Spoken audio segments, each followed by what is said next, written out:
Boa noite, meus queridos inscritos. Passando aqui só para avisar que essa é a parte 2 do conto. Quem estiver vendo esse vídeo primeiro, aconselho a ir assistir a parte 1. Só assim vai dar para entender melhor o enredo da história. O link estará na descrição e também no primeiro comentário fixado abaixo. E quem está chegando aqui pela primeira vez e gostou do canal, curte, se inscreve, ativa o sininho e compartilha, pois irá ajudar muito com o canal. Bom pessoal, para o meu discurso não ficar tão longo eu fico por aqui. Bora logo pro conto.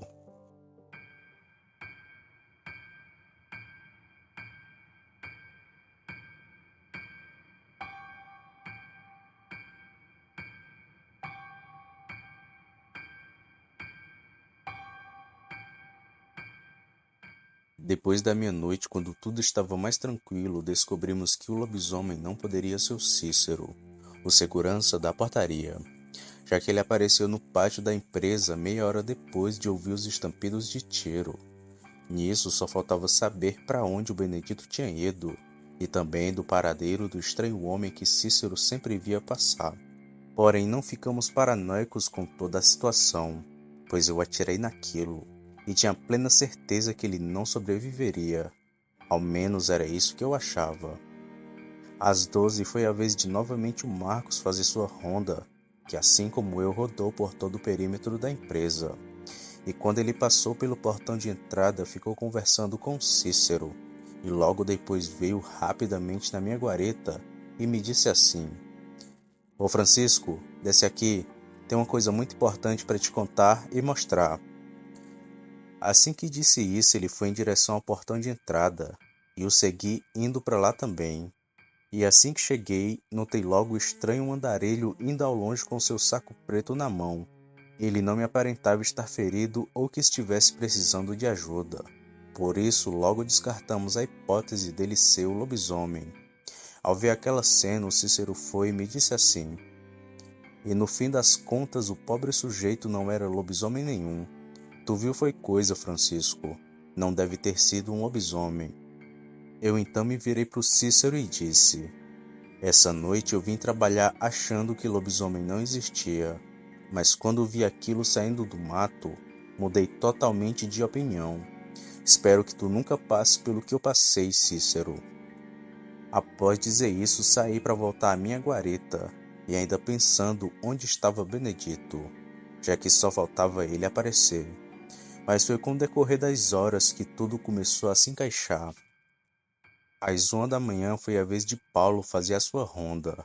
O mesmo deu uma volta por todo o perímetro da empresa, e assim que ele estava vindo na direção da minha guarita, todos nós escutamos um estampido de tiro. Veio da direção daquela mata gigante que tinha ao lado da empresa, justamente a mesma que o bicho estranho saiu. Assim que ouvimos aquilo, o Paulo logo me perguntou: Tá vendo de que direção foi esse tiro, Francisco? Tá vendo algo daí de cima? Eu então fui e falei: Não tô vendo nada não, Paulo.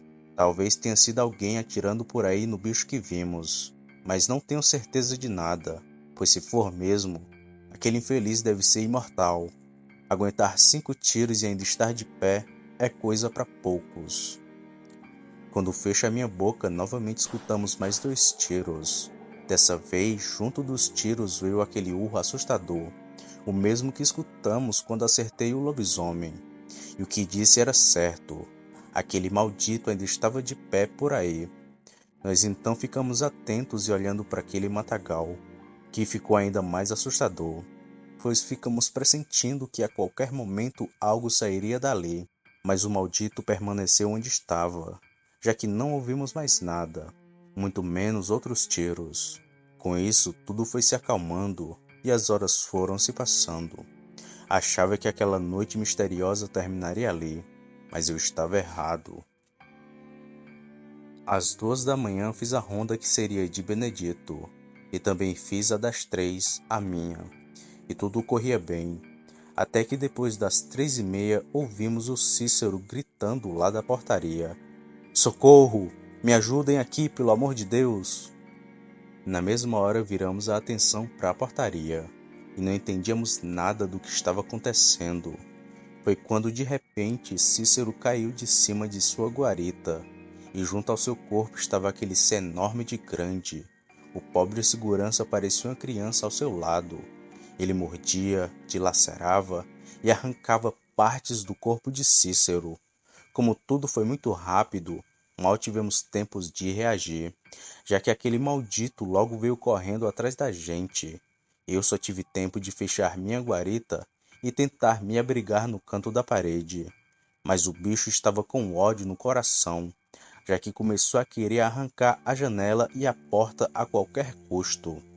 Achando que iria falecer ali mesmo, peguei meu 38 e dei 5 tiros nele, que deu outro urro assustador, quase me deixando surdo.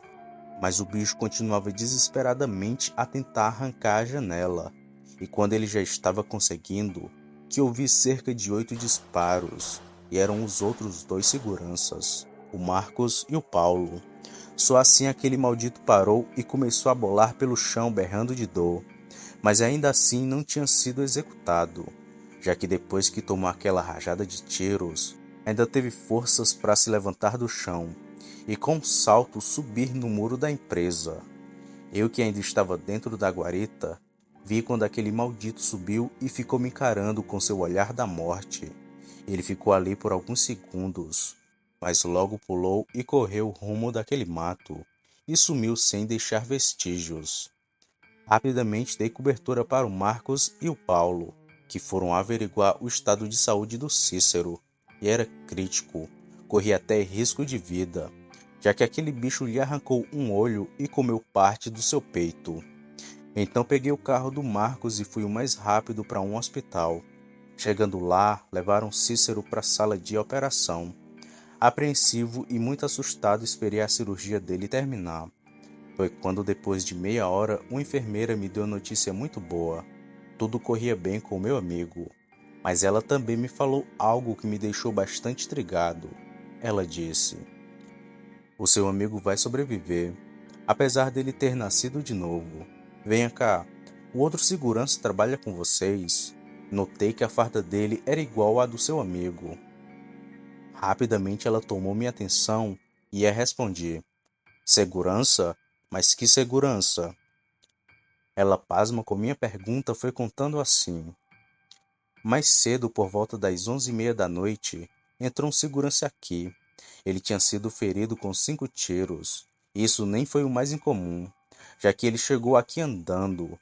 Porém, depois da meia-noite ele sumiu, e só voltou agora, pouco antes de vocês chegarem. Veio pedindo sedativos e que lhe retirassem mais balas.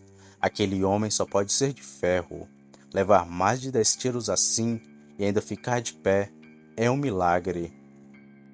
Quando escutei ela dizer aquilo, liguei os pontos e comigo mesmo pensei: é o Benedito. Na mesma hora meu sangue ferveu e perguntei onde que ele estava. E a enfermeira, sem saber de nada, foi me levando até a sala. E a cada passo que dava me crescia um ódio daquilo tudo. Desabotoei o coldre e coloquei as mãos em cima do revólver, pois assim que ela abrisse a porta, eu não pensaria 2 vezes e já abriria fogo contra ele.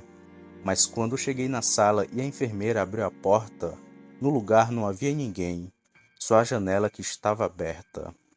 Aquilo me deixou com mais ódio ainda, porém já sabia quem era o lobisomem. Só precisava ir no outro dia até a casa de Benedito e fazer um acerto de contas com ele. Porém eu estava errado. Às 4 da manhã voltei para o meu serviço. O tempo foi se passando e logo deu às 5 da manhã, momento em que ao longe vi o Benedito sair de dentro do matagal. Na mesma hora puxei o 38 e já ia atirar, mas em suas mãos vi uma carteira e seu revólver. Achei incomum e estranho, já que se ele fosse lobisomem estaria bem mal, mas o mesmo estava bem forte.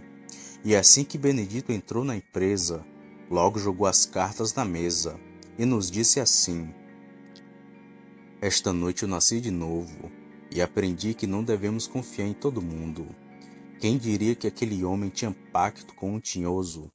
Olha, às 6h30, quando vim trabalhar, falei com Carlos, o segurança da tarde, o mesmo que fica na tua vareta, Francisco. Ele me pediu para encontrá-lo no final da estrada de chão, pois iríamos buscar uma televisão na casa de sua tia. Mas ele demorou e o esperei perto do matagal, até que ele deu sinal de vida e me chamou para entrar nesse mato, dizendo que ia ser mais perto da casa de sua tia. Na inocência eu fui achando que era verdade, mas a gente andou muito e não chegamos nem perto de alguma casa. Já estranhando tudo aquilo, me virei para falar com Carlos, mas ele já não era mais gente, pois sua cara estava estranha e seu corpo muito maior. Assustado, eu corri de volta para a empresa, mas como estava longe, iria demorar e ele me alcançaria. Foi então que subi numa árvore e ouvi ele passar correndo no mato. Após tudo, ouvi 5 tiros e mais nada. Até que, se passado um tempo, do nada aquilo apareceu debaixo da árvore, e primeiramente atirei para espantar aquele bicho, que já não era o Carlos. Depois atirei mais 2 vezes, que ele gritou e correu. Nisso ficou me rodeando até sair sabe-se lá para onde. Foi então que ouvi mais tiros, e depois disso, mais nada. Com medo eu fiquei lá em cima da árvore, e arrependido de ter ido na conversa de Carlos, pois ele é um lobisomem. Quando ouvimos aquilo, percebemos que era tudo verdade, e não duvidamos de nada que saiu da boca do Benedito. E para completar tudo, ele carregava a carteira de Carlos, e nela tinha várias identidades: José, Antônio, Germano, todas com as fotos do homem que achávamos ser Carlos, já que nem isso sabíamos direito. Bom, depois de 4 meses, tudo foi voltando ao normal. O Cícero se recuperou do ataque, embora tivesse ficado cego de um olho. O Benedito e os outros estavam se recuperando do trauma, e tudo corria bem. Mas mesmo assim a dúvida ficou no ar. Por onde andas, Carlos? Ou sabe-se lá quem ele era de fato? Não sabíamos de seu paradeiro. Só sabíamos de uma coisa: ele era um lobisomem, e naquela noite iria nos devorar.